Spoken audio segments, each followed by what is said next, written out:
Hello बच्चों, let's see this question and the question says floating ribs are dash pairs and attached to dash only and the options are 2 and sternum, option B 2 and vertebra, option C 3 and sternum and option D 3 and vertebra. So पहले हम लोग की concept देखेंगे. इसका की concept है ribs. Ribs. अब what do we mean by ribs? Ribs होते क्या हैं? तो ribs is a thin flat bone जो कि connected होते हैं. It is thin flat bone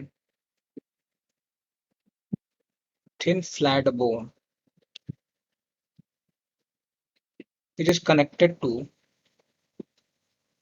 which is connected to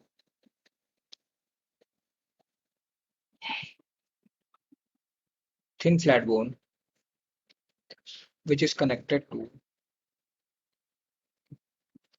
which is connected to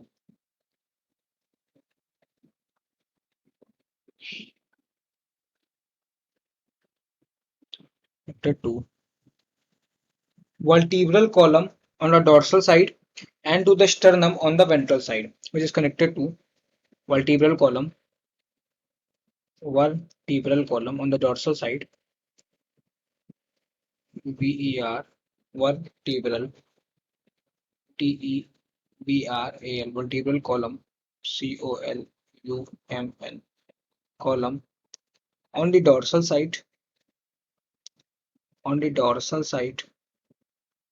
इसके साथ साथ में and to the sternum on the ventral side, and to the sternum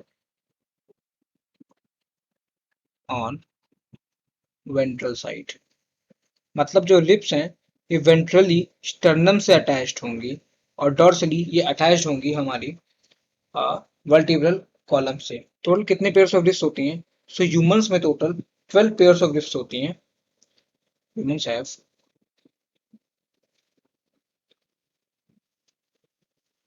total 12 pairs of lips. Total 12 pairs of lips होती हैं. आइए हम देखते हैं कि जो है कितने टाइप की रिप्स होती है. इसकी बात करते हैं. सो हम रिप्स के टाइप्स की बात करें, अगर रिप्स के टाइप्स की बात करें तो रिप्स के टोटल 3 टाइप्स होते हैं. एक होता है ट्रू रिप, दूसरा होता है फॉल्स रिप और एक होता है फ्लोटिंग रिप्स. सो एक है ट्रू रिप, ट्रू रिप्स, फिर होता है फॉल्स रिप्स और फिर आता है floating ribs, FLOATING, floating ribs. अच्छा, true ribs, false ribs, floating ribs ये होते क्या है, इनका क्या मतलब होता है? तो जो पहले 7 पेयर्स होते हैं रिप्स के, ये होते हैं ट्रू रिप्स. फर्स्ट 7 पेयर्स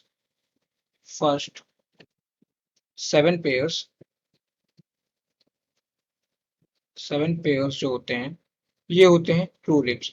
अच्छा, ट्रू रिप्स किस सेंस में बोला जाता है? सो ट्रू रिप्स इसे इसीलिए बोला जाता है क्योंकि ये डॉर्सली अटैच होते हैं वर्टिब्रल कॉलम से और वेंट्रली अटैच्ड होते हैं स्टर्नम से. सो इन्हें ट्रू रिप्स बोला जाता है. ट्रू रिप्स क्यों बोला जाता है? बिकॉज ये डॉर्सल साइड में डॉर्सली ये अटैच होते हैं with the help of vertebral column. Vertebral column में भी बात करेंगे तो ये थोरैसिक वर्टिब्रा से अटैच होते हैं. थोरैसिक वर्टिब्रा से, THORACIC, एक थोरैसिक वर्टिब्रा से अटैच होते हैं. वर्टिब्रा,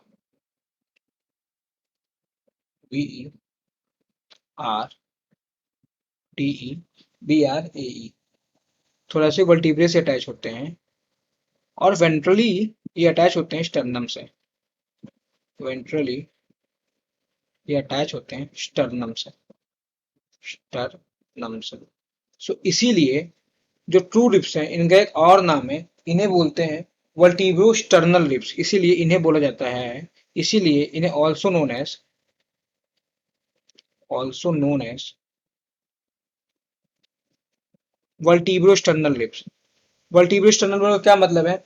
वर्टिब्रो स्टर्नल बोलने का मतलब यही हुआ कि ये वर्टिब्रल कॉलम से भी अटैच होते हैं और साथ साथ में स्टर्नम से भी अटैच होते हैं. So vertebrosternal, STE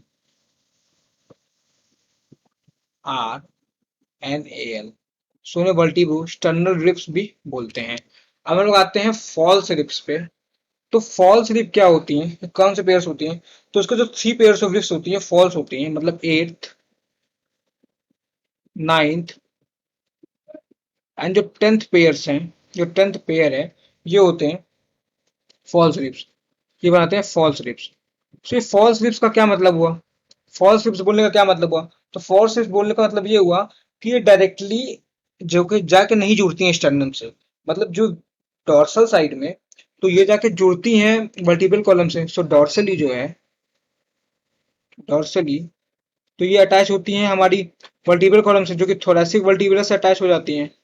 dorsally तो ये अटैच हो जाती हैं थोरैसिक वर्टिब्रा से और टीब्रे से अटैच हो जाती हैं। बट वेंट्रली ये डायरेक्टली स्टर्नम से नहीं जुड़ती हैं, बट ये जुड़ती हैं 7th पेयर ऑफ लिफ्ट से जुड़ती हैं। बट वेंट्रली ये जुड़ती हैं, joins with 7th pair of lift. मतलब ये रिब्स के 7th पेयर से जाके जुड़ती हैं वेंट्रली। डॉर्सली तो ये थोड़ा सा वर्टिब्रा से ही जुड़ेंगी, बट वेंट्रली ये जुड़ती हैं 7th पेयर ऑफ रिब्स से। इसीलिए इसे बोला जाता है फॉल्स रिब्स। और जैसे कि ट्रू रिब का दूसरा नाम था वर्टिब्रो स्टर्नल रिब्स, इसी तरह इनका दूसरा नाम होता है वर्टिब्रो कॉन्ड्रल रिब्स, इसलिए इसे बोलते हैं vertebro, vertebro chondral, CHONDRAL, vertebro chondral ribs बोलते हैं। अब हम बात है फ्लोटिंग रिब्स पे। तो जो फ्लोटिंग रिब्स होती हैं, जो फ्लोटिंग रिब्स होती हैं, ये कौन सी पेयर होती है? तो ये 11th एंड 12th पेयर होती है। जो 11th एंड 12th पेयर होती है, 11th and 12th pair, 12th pair, ये बनाता है फ्लोटिंग रिब। फ्लोटिंग रिब का क्या मतलब है? तो फ्लोटिंग रिब का मतलब होता है कि डॉर्सली तो ये अटैच होती है वर्टिब्रल कॉलम से, बट वेंट्रली ये किसी भी चीज से अटैच नहीं होती हैं। मतलब डॉर्सली, डॉर्सली सो ये अटैच होती हैं वर्टिब्रल कॉलम से, वर्टिब्रल कॉलम से, बट वेंट्रली क्या होती है? वेंट्रली फ्री होती है, मतलब किसी से भी अटैच नहीं होती हैं। वेंट्रली क्या होती है? फ्री होती हैं, मतलब किसी से भी अटैच नहीं होती हैं, फ्लोट करती रहती हैं। इसीलिए इन्हें बोला जाता है फ्लोटिंग रिब्स। तो इनका फ्लोटिंग रिब्स का काम क्या होता है? तो फ्लोटिंग रिब्स के काम से पहले हम ये जानते हैं, जैसे कि ट्रू रिब्स को बोला जाता है वर्टिब्रो स्टर्नल, फॉल्स को बोला जाता है वर्टिब्रो कॉन्ड्रल, इसी तरह फ्लोटिंग रिब्स का नाम है वर्टिब्रल रिब्स, क्योंकि ये सिर्फ और सिर्फ वर्टिब्रा से ही हमारी ज्वाइन होती है, इसलिए इसे कहते हैं वर्टिब्रल रिब्स। VERTEBRAL, इसे बोलते हैं वर्टिब्रल रिब्स। सो ये वर्टिब्रल रिब्स का काम क्या होता है? सो वर्टिब्रल रिब्स का काम होता है कि इंपॉर्टेंट रोल प्ले करती है इन प्रोटेक्शन ऑफ किडनी। किसमें हेल्प करती है? ये हेल्प करती है इन protection of kidney, protection of, protection of kidney, kidney. ये हेल्प करती हैं प्रोटेक्शन ऑफ किडनी में। सो कितने पेयर्स होती हैं? 2 पेयर्स होती हैं। अपने क्वेश्चन पे आते हैं। क्वेश्चन में हमसे पूछ रहा है कि जो है फ्लोटिंग रिब्स कितने पेयर्स होती हैं? तो फ्लोटिंग रिब्स होती हैं 2 पेयर्स, 2 पेयर्स। और कौन से 2 पेयर्स होती हैं? तो ये होती है 11th एंड 12th पेयर। और ये जुड़ी किससे होती हैं? सो ये जुड़ी होती हैं वर्टिब्रा से, वर्टिब्रा से, VERTEBRA, वर्टिब्रा से जुड़ी होती है। तो ये 2 पेयर्स होती हैं। सो 2 पेयर्स होती है स्टर्नम से नहीं जुड़ी होती है, 2 पेयर्स होती है वर्टिब्रा से जुड़ी होती है, बिल्कुल सही बात है। 3 पेयर्स नहीं होती हैं और 3 पेयर्स नहीं होती हैं। सो हमारा करेक्ट आंसर हो जाएगा ऑप्शन बी, 2 पेयर्स एंड जुड़ी होती हैं वर्टिब्रा से। So I hope you understood it well. Thank you and all the very best.